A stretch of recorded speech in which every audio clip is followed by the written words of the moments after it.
എടുത്ത എല്ലാ പീസുകളും ഇതേപോലെ പൊട്ടിച്ച് അയക്കിട്ടെടുക്കുക. പിന്നെ അങ്ങനെ 4 പീസുകൾ വരുന്നുണ്ട്, വലിയ പാക്കറ്റാണ്, മുഴുവനായിട്ട് ഇടുക. പിന്നെ അതിൻ്റെ കൂടെ ഇതേമാതിരി 4 മസാല പാക്കറ്റ് കൂടി വരുന്നുണ്ട്, നല്ലപോലെ പൊട്ടിച്ച് കണ്ട് ഇതിൽ ഇട്ടെടുക്കുക. ഈ പാത്രത്തിൽ നമ്മൾ കുറച്ച് വെള്ളം ആഡ് ചെയ്തിട്ടുണ്ടായിരുന്നു. ആ വെള്ളം ചൂടായതിനു ശേഷമാണ് നമ്മൾ ഇതിലേക്ക് മാഗി ആഡ് ചെയ്തിട്ടുള്ളത്. അങ്ങനെ മസാല മുഴുവനായിട്ട് ഇട്ട് കഴിഞ്ഞതിന് ശേഷം നമ്മൾ ഒരു മരത്തിൻ്റെ കയ്യിലെടുത്ത് നല്ലപോലെ അടിച്ചു കൊടുക്കുക. പിന്നെ വൃത്തി നമ്മൾ വീക്ക്നെസ് ആയതുകൊണ്ട് നല്ലപോലെ വൃത്തിയാക്കണം എല്ലാ ഭാഗവും. നല്ല ചൂടായിക്കണം. അപ്പോൾ നമ്മൾ മാഗി റെഡി ആയിട്ടുണ്ട്.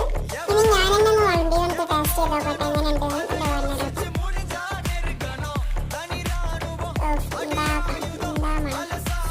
അടിപൊളിയായിട്ടുണ്ട് കേട്ടോ, നല്ല ടേസ്റ്റ് ഉണ്ട്, സൂപ്പറായിട്ടുണ്ട്. പിന്നെ നമ്മൾ എന്ത് കഴിക്കുകയാണെങ്കിലും അത് നല്ല വൃത്തിയായിട്ട് കഴിക്കണം.